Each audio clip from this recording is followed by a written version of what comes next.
tal? Buenas tardes a todos. Bienvenidos al seminario de Cicata Querétaro IPN. Hoy nuestra invitada es la doctora Teresita Redondo Ochoa, de quien voy a leer una pequeña biografía. La doctora Teresita Redondo Ochoa es ingeniera bioquímica egresada del Tecnológico Nacional de México en Celaya, con una mención honorífica al desarrollo tecnológico e investigación científica otorgada por el gobierno de Guanajuato. Tiene una maestría y doctorado en Ciencia y Tecnología de Alimentos, egresada con honores de la Universidad Autónoma de Querétaro. Como parte de sus estudios de doctorado, realizó estancia de investigación en el Departamento de Tecnologías de Alimentos de la Universidad de Lleida, en España. Actualmente cuenta con distinción SNI, candidata a investigadora nacional. Ha publicado 7 artículos en revistas internacionales, indizadas JCR, 2 capítulos de libros y participado en 11 congresos nacionales e internacionales. En la formación de recursos humanos ha dirigido 2 tesis y participado como presidente del Comité Sinodal de la Licenciatura en Nutrición de la Universidad Central de Querétaro, UNICEC, y como sinodal de tesis de maestría en Ciencia y Tecnología de Alimentos de la UAC y de la maestría en Ciencias con especialidad en Biotecnología del TEC de Monterrey, Campus Querétaro. Al día de hoy cuenta con 12 años de experiencia docente a nivel licenciatura en el área de Tecnología de Alimentos y Nutrición, así como el nivel superior y medio superior en el área de Ciencias Básicas. Durante 4 años fungió como técnico de laboratorio de análisis de alimentos de la Facultad de Química de la UAC. Actualmente se encuentra haciendo un postdoctorado aquí en el IPN Cicata Querétaro, bajo la asesoría del doctor Eduardo Morales y la doctora Marcel Gaitán. Además, es profesor de cátedra del Departamento de Biotecnología del TEC de Monterrey, Campus Querétaro, investigador asociado del Grupo de Investigación BioFoods Lab. Como parte de sus actividades de divulgación científica, es productora y locutora del programa de radio Unidos por la Química, Radio UAQ, 89.5 FM, nos invitamos a escuchar el programa. Su línea de investigación está enfocada en la aplicación de tecnologías emergentes para la conservación de alimentos, siendo experta en películas y recubrimientos comestibles y el uso de nanotecnología para la producción, procesamiento o empaquetado de nuevos productos. Pues adelante. ¿Sí me escuchan? Sí. Muchísimas gracias al doctor Juan Ignacio por su presentación y a cada uno de ustedes por asistir el día de hoy a este seminario a cargo de una servidora. Y bueno, ¿qué abordaremos en este seminario? Comenzaré dando una introducción donde me gustaría hablarles de las características de los productos hortofrutícolas frescos. Asimismo, me gustaría platicarles de los factores que afectan o merman la calidad de los mismos, seguido de la definición de lo que es un recubrimiento comestible, cuáles son sus funciones, cuáles son sus características, las ventajas de su uso y cuáles son los componentes principales que están involucrados en su formación y las características de cada uno de ellos. Seguido, abordaré una justificación, porque lo que vengo a platicarles el día de hoy son los resultados de un proyecto de investigación que se llevó a cabo bajo una línea de investigación que ya tengo trabajando varios años con ella. Abordaré el objetivo general y los objetivos particulares de manera muy puntual, seguido de la metodología acompañada de los resultados para llevarlos de la mano y que puedan entender todo el trabajo en que consistió este proyecto de investigación. Seguido de las conclusiones y las perspectivas que derivaron de este proyecto de investigación. Y como introducción tenemos que actualmente, hoy en día, los consumidores buscan obtener productos hortofrutícolas frescos o productos frescos con excelentes atributos de calidad, precio accesible y conveniencia hasta sus hogares. Sin embargo, la industria de los alimentos se está enfocando en controlar aquellos procesos de alteración, como lo son la pérdida de humedad, la actividad enzimática y la acción de microorganismos, principalmente hongos y bacterias, que finalmente van a dar la pérdida de la calidad del producto fresco. Es por eso que se hace necesario la búsqueda de tecnologías de conservación, de tecnologías alternativas de conservación, como lo son los recubrimientos comestibles, los cuales se definen como un revestimiento que se aplica en forma líquida sobre la superficie de un alimento y finalmente forma parte integral de este. ¿Cuáles son las funciones en el alimento cuando se recubre con un recubrimiento comestible? Pues los principales son reducir la pérdida de humedad del alimento en cuestión, ser o fungir como barrera selectiva a los gases, principalmente al oxígeno, dióxido de carbono y etileno, proveer integridad estructural al producto al cual lo estamos aplicando, retener componentes volátiles, servir como vehículo de aditivos, me estoy refiriendo a que también puede ser portador de sabores, de pigmentos, de antioxidantes, de antimicrobianos, mejorar las propiedades nutricionales, porque más adelante van a ver, cuando les platique los componentes de los cuales está constituido la formulación de un recubrimiento, el por qué pueden fungir como mejorar esas propiedades nutricionales. Y finalmente, evitar o reducir el deterioro microbiano. Ahora, si hablamos de las ventajas de su uso, la principal es que pueden ser ingeridas por el consumidor. De ahí el término comestible. Seguido de que tienen que ser sensorialmente aceptables. Tienen que ser transparentes, insípidos y sin olor para que cuando se apliquen al alimento en cuestión, el alimento conserve las características organolépticas de origen. Tienen que estar elaborados a partir de recursos, o bueno, pueden estar elaborados a partir de recursos renovables y con ello reducir los desechos y la contaminación ambiental. Ahora, el componente principal para formar un recubrimiento comestible es un polímero. Este polímero va a estar encargado de formar lo que es la matriz estructural. Y se va a estar elaborado a base de polisacáridos, proteínas o lípidos. En la siguiente tabla les muestro una revisión bibliográfica en donde ustedes pueden ver la aplicación de recubrimientos comestibles a base solo de polisacáridos o solo de proteínas o solo de lípidos aplicados a productos hortofrutícolas frescos. Asimismo, en la segunda y en la tercera columna les muestro las ventajas y las desventajas de utilizar estos polímeros. Ejemplo, en los polisacáridos podemos tener ventajas como que son transparentes y eficiente barrera a los gases, pero como desventaja son deficiente barrera a la humedad. Si me voy a las proteínas, tienen propiedades parecidas a la de los polisacáridos, y los lípidos tienen eficiente barrera a la humedad, pero como desventajas es que nos dan recubrimientos comestibles opacos. Es por esto que actualmente se propone el elaborar recubrimientos comestibles que en vez de estar elaborados a partir de componentes únicos como los que acabo de mencionar, estén elaborados a partir de la combinación de más de un componente.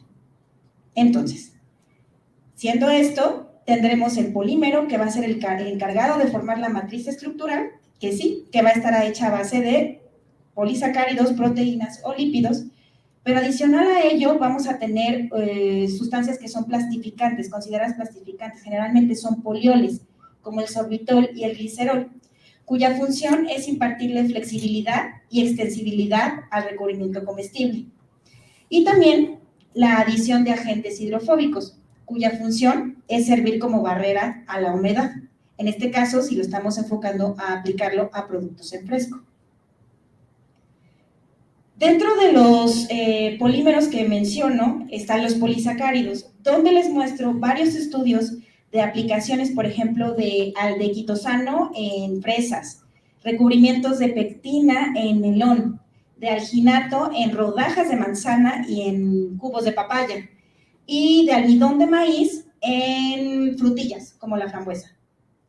Quiero destacar este último, el almidón de maíz, porque tiene como ventajas el producir recubrimientos comestibles transparentes, con eficiente barrera a los gases y tiene un bajo costo de producción. Sin embargo, tenemos la desventaja de que tienen una deficiente barrera a la humedad.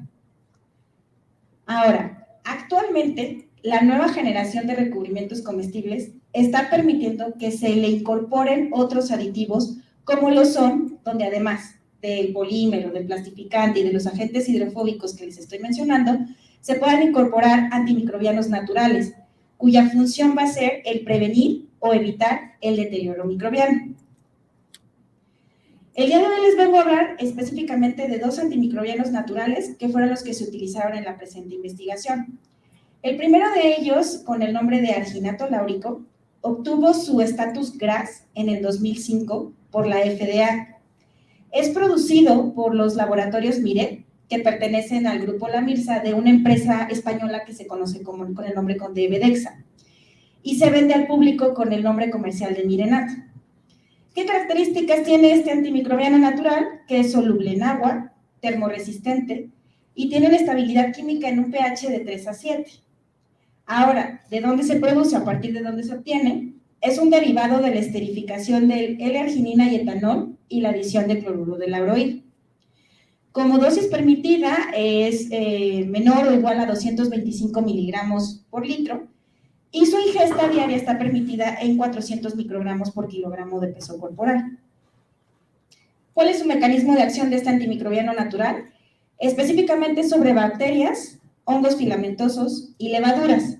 ¿Por qué? Porque va a actuar a nivel de la membrana celular del microorganismo en cuestión, en donde la va a desestabilizar y con ello va a aumentar la permeabilidad en la célula y finalmente va a alterar los sistemas de transporte, llevando a cabo a la muerte celular. El segundo antimicrobiano del que les vengo a hablar es la natamicina. La natamicina fue incluida en el listado de aditivos alimentarios en el 2011 bajo la aprobación de la OMS. Es producido por la fermentación aeróbica de una bacteria que se conoce como Streptomyces natalensis. Y dentro de sus características físico-químicas es que es soluble en agua, termorresistente y tiene un carácter anfotérico. Dentro de su dosis permitida es por debajo de los 20 miligramos por litro y la dosis permitida es de hasta 300 microgramos por kilogramo de peso corporal. Quienes producen este antimicrobiano, quienes lo venden, es una empresa china con el nombre de Ecobio y una empresa estadounidense que pertenece al grupo DuPont, conocida como Danisco. Ahora, ¿cuál es el mecanismo de acción de la natamicina? Es específicamente para hongos filamentosos y levaduras. ¿Y qué es lo que hace? Lo que hace es a nivel de membrana celular, degrada lo que es un componente característico que tiene la pared celular de los hongos, que es el ergoesterol. Y con ello va a formar poros en la membrana, poros en la pared, y con ello va a haber la pérdida de componentes a través de la célula y finalmente va a morir. ¿Por qué proponemos estos dos antimicrobianos? Porque específicamente se eligió un producto hortofrutícola fresco que es el tomate rojo. Porque vamos con ello a tratar de inhibir 3 hongos deterioradores que afectan a este producto en fresco. El primero de ellos es Rhizopus stolonifer, que es el causante de una pudrición blanda. Estoy segura que en su refrigerador más de alguna vez tuvieron un jitomate con este hongo presente o viviendo en su refrigerador. El segundo se le conoce como Coletotrichum sporioides y se conoce como produce la enfermedad conocida como la antracnosis. Son los puntos negros que ustedes le ven al jitomate. También otros le nombran el cáncer del tomate rojo. También lo han tenido presente en su refrigerador. Y el último es Botrytis cinerea. Este es mayormente presente, este causa la podredumbre gris. Y no solo está presente en el jitomate, mayoritariamente en fresas, en frutillas, fresas, frambuesas, zarzamora, etc. ¿Por qué? Estos 3 hongos deterioradores, pese a su tratamiento en precosecha con fungicidas, llegan a causar hasta el 40% de pérdidas en el cultivo del tomate rojo y además generan resistencia y toxicidad a quienes manejan este tipo de fungicida. Y ahora, si nos vamos al control biológico para poder inhibir estos hongos deterioradores, pues este control biológico está muy dependiente de la temperatura, de la humedad, de la luz y de la interacción con otros microorganismos, donde inclusive estos hongos pueden volver a reincidir en post cosecha. Y también nos enfocamos en una bacteria que se conoce como Salmonella. Esta bacteria, si está presente en un producto fresco como es el tomate rojo, causa pérdidas totales. En el recuadro que les muestro ahí, es un consenso que se buscó en la CDC de la incidencia de este agente causal en tomate rojo. Y me quiero enfocar en aquel suscitado en el 2008, donde el agente causal fue Salmonella San Paul en tomate rojo mexicano, en donde a nuestro país en ese año le cerraron las puertas de exportación de tomate rojo, causando más de 100 millones de dólares en pérdida económica y se quedaron más de 500,000 toneladas varadas. Entonces, por todo esto, hay otra cuestión de la que les quiero hablar. Para obtener un recubrimiento comestible, tenemos que partir de una matriz formadora de recubrimiento comestible. Y lo que venimos a proponer es que esta esté elaborada a partir de una nanoemulsión, porque este puede ser un sistema que permitirá mejorar la efectividad y la dispersión de cada uno de los componentes de los que les he venido hablando. Entonces, para poder obtener una nanoemulsión, hay dos cuestiones que debemos de tener en cuenta. El primero es el emulsionante que vamos a utilizar para poder formarla. Y el segundo es el proceso de formación que vayamos a elegir para obtenerla. Una nanoemulsión es una mezcla de dos líquidos invisibles entre sí. Puede existir nanoemulsiones aceite en agua o agua en aceite, siendo la primera que acabo de mencionar la más común, en donde la fase oleosa está dispersa dentro de la fase acuosa. Ahora, si recuerdan las dos cuestiones principales para poder formarlas, la primera es el emulsionante. ¿Qué es el emulsionante? El emulsionante es un agente tensoactivo de doble afinidad que va a favorecer la interacción entre estos dos líquidos. ¿Por qué? Porque va a tener una cabeza hidrofílica que se va a orientar hacia el agua y una cola lipofílica que se va a orientar hacia la parte hidrofóbica que vamos a estar manejando. Y va a formar lo que se conoce como una micela.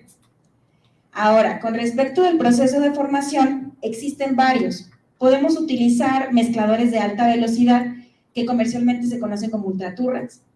Podemos manejar también lo que es el ultrasonido y también lo que son los microfluidizadores. Y como justificación de este trabajo, pues tenemos que las nanoemulsiones se proponen como un buen método de incorporación para cada uno de los componentes, el polímero, el plastificante, el agente hidrofóbico e inclusive ahora los antimicrobianos naturales que van a formar parte de la matriz formadora de un recubrimiento comestible para conservar o preservar productos hortofrutícolas en fresco. El objetivo general fue diseñar y caracterizar una nanoemulsión antimicrobiana a base de almidón, cera de abeja y su posible aplicación como recubrimiento comestible. Y como objetivos particulares se plantearon 4. Primero, nos enfocamos en la parte antimicrobiana, que es determinar la concentración mínima letal de los antimicrobianos que les platiqué contra los hongos deterioradores y la bacteria en cuestión. Segundo, determinar la actividad de los antimicrobianos, pero ya incorporados en la matriz estructural que nos va a dar el recubrimiento comestible. Como tercer objetivo, diseñar la nanoemulsión antimicrobiana, aceite en agua a base de almidón, incorporando la cera de abeja como agente hidrofóbico.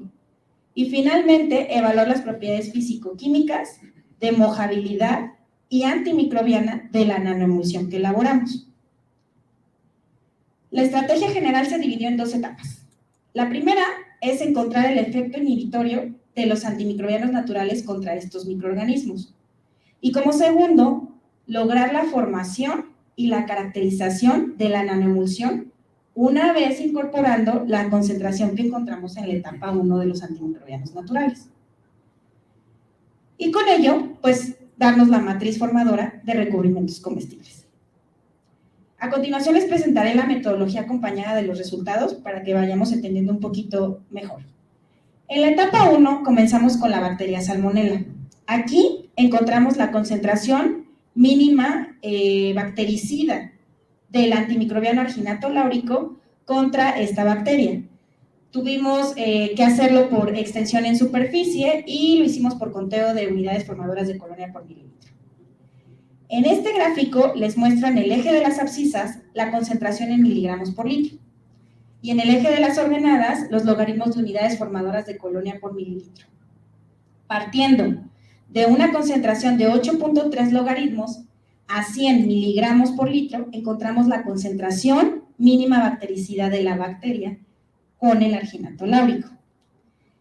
Y reportes similares existen por Becerril en el 2013 y MA en el 2013 también, utilizando este antimicrobiano, pero para Salmonella entérica. Ahora, también se evaluó la viabilidad celular. ¿Esto cómo se hizo? Utilizando un kit de in vitrogen, que se conoce como Live and Dead, en donde el objetivo es, se utiliza, mediante microscopía de fluorescencia, se utilizaron 2 fluoróforos. Uno de ellos con el nombre de Cito 9, que es capaz de penetrar todas las células de la bacteria Salmonella. Y el yoduro de propidio, que tiene la característica de solo penetrar las células que estuvieron dañadas. Y claro, se hizo un conteo celular con ayuda del programa Imagen. Los resultados que les muestro a continuación, en la gráfica de barras, en el eje de las abscisas tenemos el control y el tratamiento del alginato láurico, que cabe mencionar que lo que hicimos fue poner en contacto las células de la bacteria con la concentración mínima bactericida que encontramos en el resultado que les acabo de mostrar anteriormente. El contacto fue de 15 minutos, entonces quiero que vean que en el control la barra verde indica las células de la bacteria viva, casi en su totalidad tenemos un 96.4%, a diferencia del tratamiento con el antimicrobiano con 15 minutos de contacto donde tenemos un 98.8% de células muertas. En las fotografías ustedes pueden ver en la parte superior indicada con el inciso A es el control y en la parte inferior con el inciso B es el tratamiento. Resultados similares han sido reportados por Rodríguez en el 2004 para Salmonella typhimurium, donde obtuvieron una inhibición del 90.7%, pero con un tiempo más prolongado de contacto, de 30 minutos. Ahora nos vamos a encontrar la concentración mínima fungicida para los 3 hongos que les platiqué. De igual forma, se hizo en extensión por superficie, se hizo el conteo de unidades formadoras de colonia por mililitro, haciendo el reto del antimicrobiano con las esporas de los hongos, y también se hizo un monitoreo de crecimiento por 5 días. En esta gráfica les muestro la concentración mínima fungicida del alginato láurico, en el eje de las abscisas la concentración, en el eje de las ordenadas los logaritmos unidades formadas de colonia por mililitro. La línea verde indica el hongo Rhizopus stolonifer, la línea rosa, Coletroticum glosporoides, y la línea azul, Botrytis cinerea, en donde a una concentración de 800 miligramos por litro encontramos la inhibición de los 3 hongos. En estas fotografías les muestro el monitoreo a los 5 días, en donde pueden ver que a la concentración que les acabo de mencionar ya no existe crecimiento por parte de los 3 hongos. Igual, reportes similares existen por higueras utilizando este antimicrobiano, pero para otro tipo de hongos, Aspergillus, Penicillium y un Clodiosporio. Ahora, para la natamicina, la estoy utilizando aquí porque la natamicina solamente tiene espectro contra hongos y deterioradores y levaduras, no se puede utilizar para la bacteria. Entonces, de igual forma, a una concentración de 160 miligramos por litro se encontró la concentración mínima fungicida de este antimicrobiano. En estas fotografías les muestro el monitoreo durante al 5.º día de monitoreo del crecimiento del hongo, donde a esta concentración ya no se presenta crecimiento por parte de los 3 hongos. Y de igual forma, Delbes Brockton en el 2005 reporta el uso de este antimicrobiano para Botrytis cinerea, uno de los hongos que estamos manejando, y también para Alternaria, Fusarium y Penicillium. Ahora, evaluando estos resultados, nos dimos cuenta que estas concentraciones eran elevadas. ¿Y por qué no proponer el combinar estos antimicrobianos para ver si podíamos reducir esa concentración? Y una vez encontrando esta combinación, si era posible y efectiva, incorporarla ya a la matriz estructural. Entonces partimos de tener a partir de los extremos las concentraciones máximas que encontramos de cada uno de los antimicrobianos. Y de ahí probar concentraciones fraccionadas. Con ello, encontramos la concentración fraccional inhibitoria mediante la construcción de un isobolograma. Aquí les muestro en la gráfica que resulta de la combinación, donde en las abscisas tenemos a la natamicina y en las ordenadas al alginato láurico, y en los extremos tenemos las concentraciones mínimas, mínimas fungicidas que se obtuvieron en su momento de manera individual, en donde encontramos 4 combinaciones efectivas. Y si esas 4 concentraciones efectivas las unimos en una línea, nos da un efecto aditivo. Y ahora, si elegimos una de estas concentraciones y calculamos la concentración fraccional inhibitoria, nos da un valor de 1, lo cual nos indica un efecto aditivo, el cual es un efecto inhibitorio que se logra gracias a la combinación equivalente a la suma de los efectos de manera independiente de los antimicrobianos. Reportes similares existen solo utilizando el alginato láurico con otros antimicrobianos, pero no del alginato láurico con la natamicina. Y finalmente, pues faltaba evaluar el efecto de estos antimicrobianos, pero ya incorporados en la matriz estructural.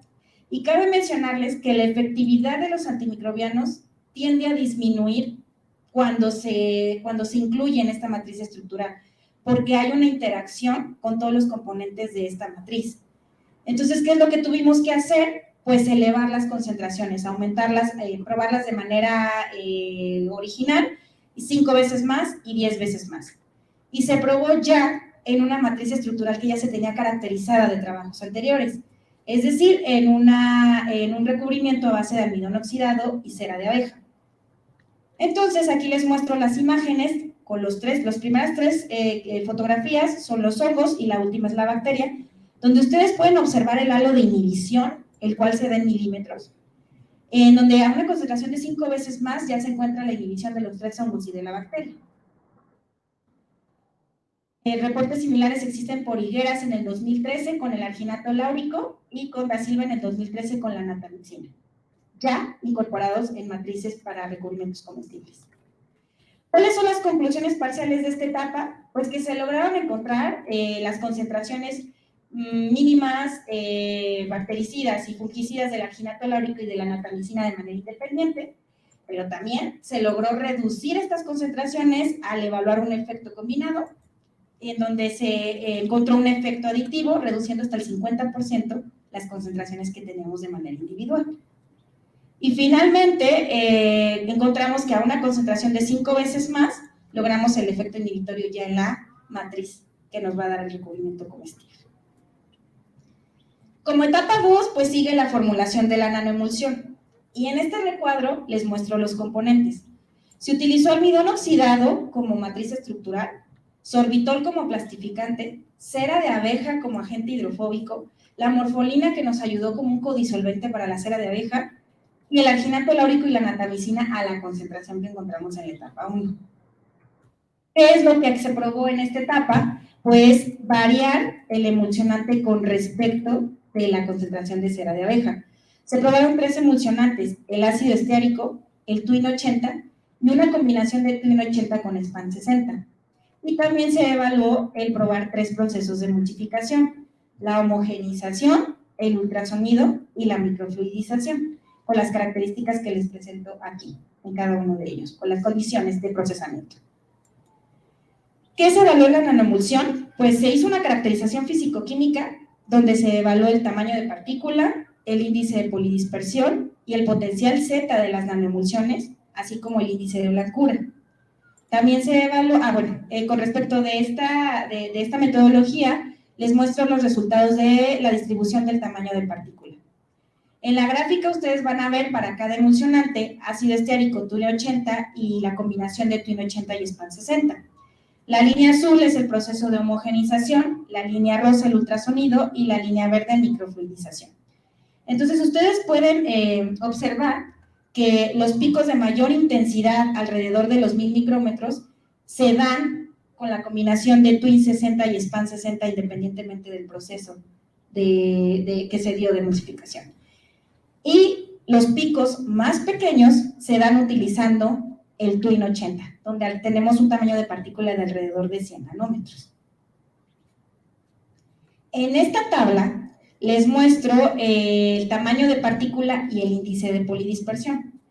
¿Qué es lo que queremos encontrar? Pues que sean tamaños de partícula más pequeños e índices de polidispersión que sean lo más cercano a cero, lo cual nos va a estar dando un sistema, nos va a estar indicando un sistema más homogéneo.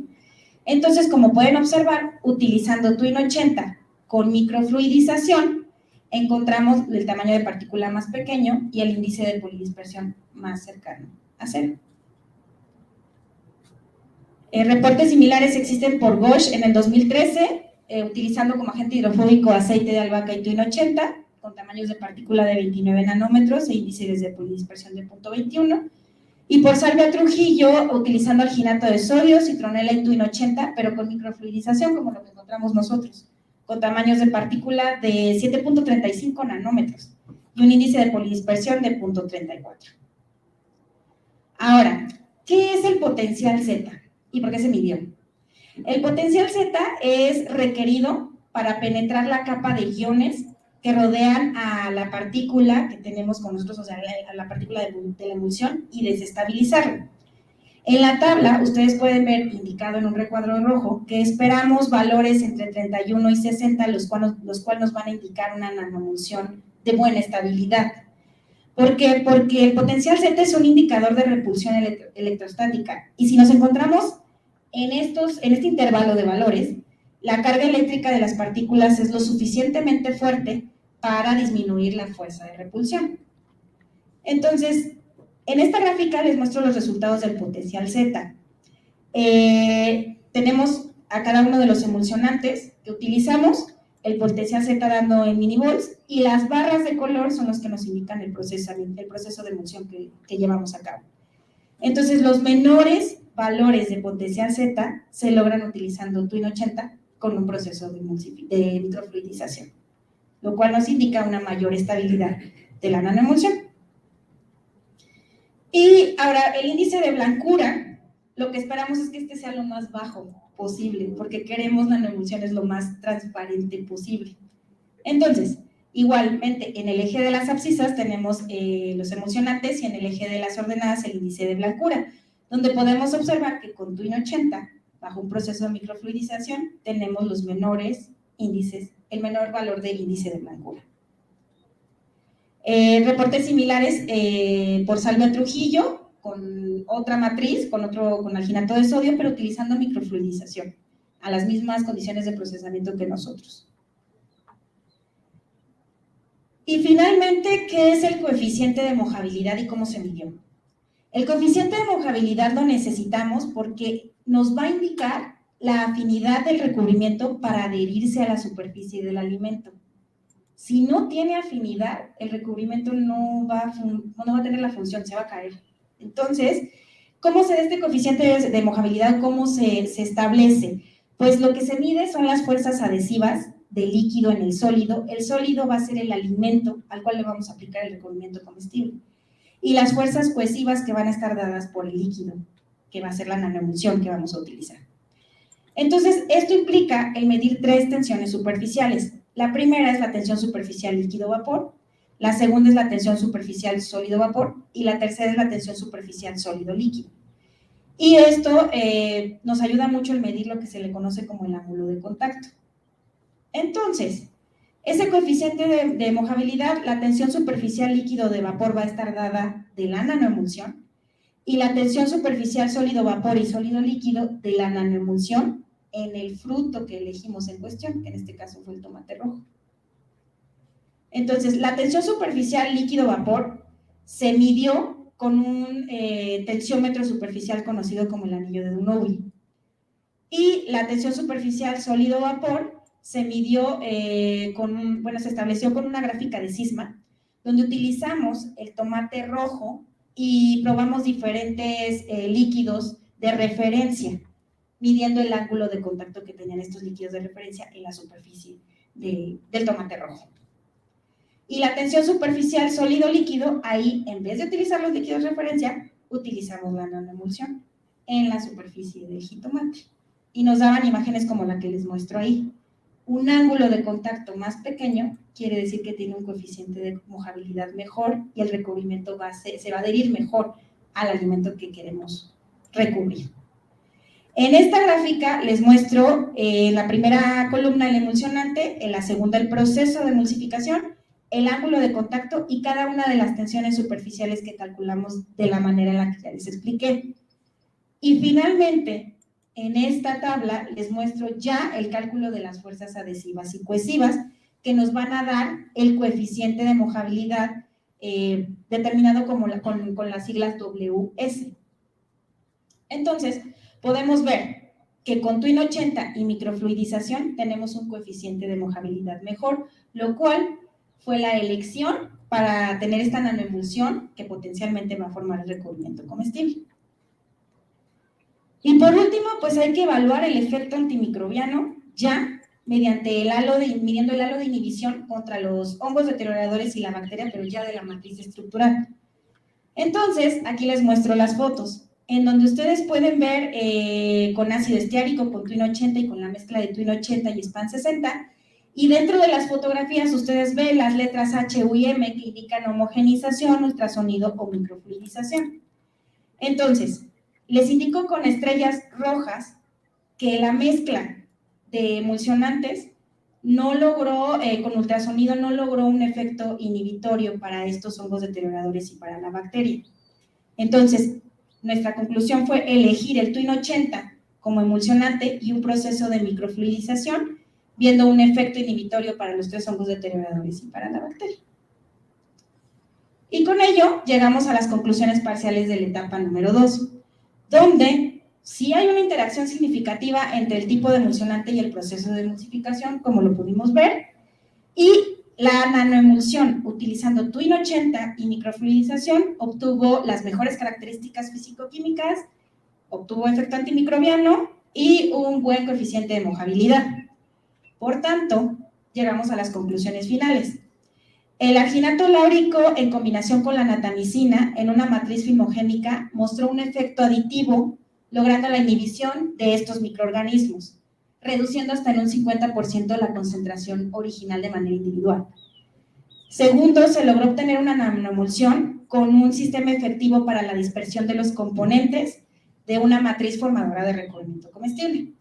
Y por último, las nanoemulsiones empleando Twin 80 como emulsionante bajo un proceso de microfluidización obtuvieron el menor tamaño de partícula, mostraron una distribución más homogénea y condujeron a una mayor estabilidad y transparencia en la nanoemulsión, manteniendo su efecto antimicrobiano y buenas propiedades de mojado.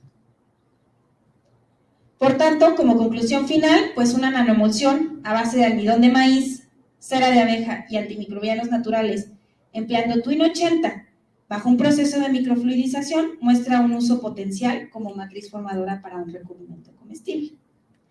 Derivado de este trabajo, se publicó un capítulo de un libro y 2 artículos en revistas indiciadas. Y como perspectivas de este trabajo, pues nos deja el evaluar el efecto de la aplicación de recubrimiento comestible ya en el tomate rojo, que es lo que va a pasar con todo esto. Y con este presente trabajo de investigación, pues se abre un campo de investigación en la aplicación de nanoemulsiones como sistemas de incorporación de componentes con diferentes actividades capaces de producir recubrimientos comestibles para la conservación de productos hortofrutícolas frescos. Y de mi parte es todo. Muchas gracias.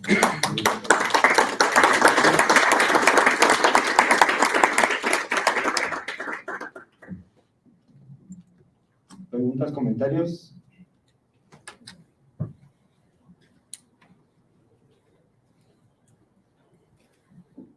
Bueno, antes que todo, gracias. Estuvo muy interesante la explicación. Yo tengo una duda. ¿Este tipo de recubrimientos nos sirven para, por ejemplo, tener almacenes en súper, en centros comerciales, pero que no se esté controlando la temperatura? ¿O necesitan estar en refrigeración? Sí, mira, como yo te estoy hablando de productos hortofrutícolas frescos, no puedo dejar la refrigeración a un lado. Entonces, sí se hace necesaria la refrigeración como un efecto que coadyuve también. Entonces, vamos a hacer un doble efecto de conservación. El empaque comestible o el recubrimiento comestible más la refrigeración, en el caso de estos productos hortofrutícolas frescos. Pudiera yo mencionarte otros productos que no fueran frescos, en donde la temperatura no tendría por qué jugar un factor importante. Y aquí, por ejemplo, en este tipo de recubrimiento no se utilizan, por ejemplo, procesos como el escaldado, porque, bueno, yo tengo entendido que el escaldado ayuda mucho como un fungicida. Se hace el escaldado y se mantiene en refrigeración y ya evita como que crezcan los hongos. ¿Sí? Sí, pero dentro de la definición de lo que es un proceso de escaldado no se considera como un proceso de conservación, se considera como un pretratamiento para diferentes productos en fresco y generalmente son mínimamente procesados porque ya los pelaste, ya los cortaste y van más enfocados hacia la inhibición de enzimas, ¿no?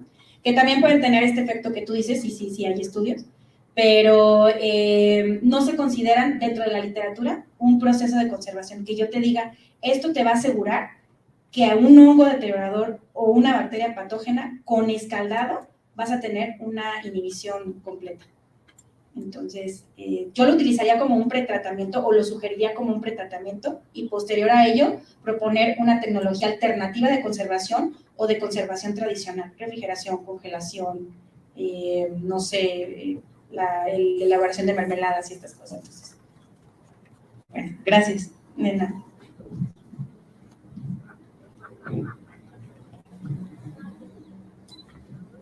Hola, gracias por tu presentación, estuvo muy interesante. Mi pregunta es si ya hay algún tipo de recubrimiento parecido a este en el mercado y si, bueno, como perspectivas, ¿hay algunas pruebas que se soliciten para poder ser ya de consumo comercial? Sí, hay uno que se está utilizando en rodajas de manzana, no aquí en México, en España. Y se está utilizando el que te mencioné por Salvia Trujillo, de alginato de sodio, con Twin 80, y utilizaba ácido cítrico, creo. Ajá. Ese ya se está utilizando en rodajas de manzana como un producto mínimamente procesado. Aquí, en México, ya ves tú en los supermercados, no en todos, te estoy hablando tipo Sam's, tipo Costco, en donde ves las rodajas de manzana que se venden en refrigeración. Pero eso lo que tienen es ácido cítrico nada más para inhibir la parte de la oxidación. Entonces, pero sí, ya existen. El reto que tenemos, los que estamos en esta línea de investigación, es que nos gustaría decirles a todos ustedes que ya existe una formulación general de un recubrimiento comestible que puede ser aplicado a fresa, a manzana, a jitomate, a todo, pero no. Es muy particular todavía la investigación y lo que yo les estoy mostrando aquí es muy específico para el tomate rojo que yo lo estoy proponiendo, pero probablemente para manzana no funciona igual. Entonces ese es el reto que todavía tenemos para quitar esta particularidad en el desarrollo de recubrimientos comestibles. ¿Alguna otra duda, comentario, pregunta? Gracias por la presentación, buenas tardes. Buenas tardes. Independientemente de que sea solo para tomate, el tomate es un cultivo muy importante por la cantidad que hay. Entonces sí valdría la pena considerar pues la comercialización de un recubrimiento específico para el tomate, y la pregunta iba orientada en esa dirección. ¿Qué tan lejos están de tener un producto comercial para el tomate? ¿Qué tan lejos estamos? Pues yo creo que lo que nos hace falta es dinero para poder tenerlo. Pero le voy a comentar algo. Sí existen recubrimientos ya, y ustedes los pueden ver en el supermercado cuando van, y específicamente en 3 productos: la manzana, el pepino y el jitomate. Y estoy hablándoles de supermercados, Walmart, Aurrera, donde lo que hace la gente que lo saca a anaquel es agarrar una franela y es una cera comercial que la embarra por igual al jitomate. Y hay veces que se les pasa la mano, porque ustedes a veces agarran el jitomate y está extremadamente ceroso. Entonces sí se lo pueden comer, sí, pero no tiene todas estas características adicionales que les estoy mencionando yo, porque pues solamente es una cera, para que ustedes como consumidores lo vean bonito y lo compren. Ese es el objetivo. Pero un estudio más profundo como este, pues todavía no. Entonces sí hay propuestas, por ejemplo, en una cadena de producción post cosecha, en donde se manejen, no sé, unas líneas de distribución con aspersores y en donde tengan un cuidado en la parte del empaquetamiento también, ¿no? Porque pues hay que también evaluar que son productos que pueden sufrir daño mecánico en el transporte, entonces donde ya puedes tú juzgar el recubrimiento comestible que yo te estoy ofreciendo, ¿no? Y tienes que cuidar toda esa parte de la línea de producción, empaquetamiento, hasta la distribución y venta al consumidor. Una vez que tú como consumidor lo compres, ya es bajo tu responsabilidad del almacenamiento que tengas. Y sí, yo te puedo asegurar que te lo puedes comer, eso sí, pero lo que yo quiero es que todos estos microorganismos que estoy hablando y toda la parte de vida de anaquel que quiero que dure, sea hasta que tú llegas y lo compres. Es eso. ¿Alguna otra pregunta o comentario? Bueno, yo voy a hacer la última. La prueba de fuego sería que no sé, allá en el último producto que tienes, que no sea dañino al ser humano sobre todo. ¿Cómo la hacen?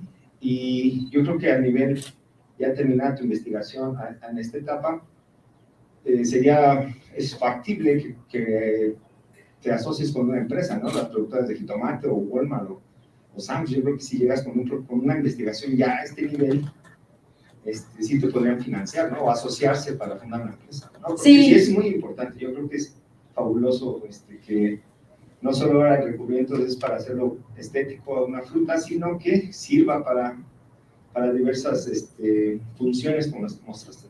Sí. ¿Cómo hago eso? A su primera pregunta, ya lo haría yo en el producto en fresco y haría análisis microbiológicos, definitivamente.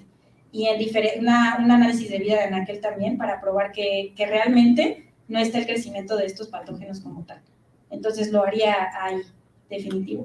Y la parte de la asociación sí es una muy buena propuesta. Sí hay empresas que se están dedicando ya a esto.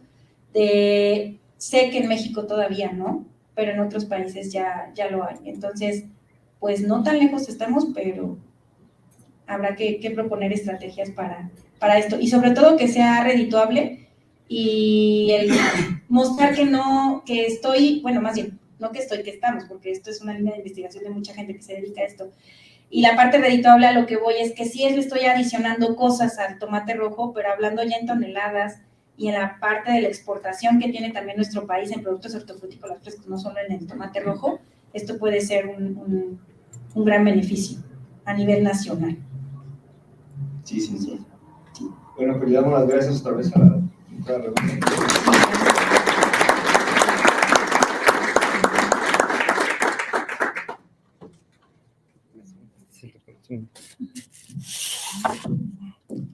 Le hacemos entregar el reconocimiento. Gracias. Gracias. Bueno, pues damos por terminado el seminario y no se les olvide registrarse.